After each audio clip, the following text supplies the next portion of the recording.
The R word has become a common reference to people with developmental disabilities as well as a slang term used in common conversation.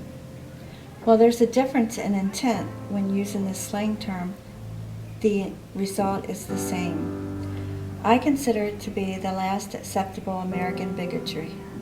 At the end of the day, the R word hurts people, people that deserve respect and to have their dignity preserved. At some point in life, the person you are hurting with inappropriate language may someday be someone you care about too. Don't do it. You know, years ago, they're 17 now, so we're talking maybe 10 years ago. We're telling them, about the Asperger's, and one of them just said very casually, "Oh, so they're both retarded." I said, "No, they're not." One particular time, he had went to the basketball court, and he actually snuck out of the house while I was taking a walk, which was not the rule. And a group of young men were there, teenagers, and they had called him a retard and a freak and chased him all the way back home.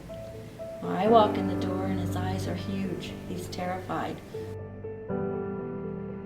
So I was at a party with a bunch of other moms, one of the jewelry parties that we all get invited to, and a woman came in and she was dressed so nice and she just looked like she had so much class. And she sat down, and as she was filling out the form for the jewelry, she was making a lot of mistakes, and she said, "Ugh, you know the movie The Hangover?" And I said, "Of course I do." And she said, "You know the part where he says, 'I'm such a retard'?" She says, "I think that's so hilarious. I've been teaching my kids the word because I just think it's so funny."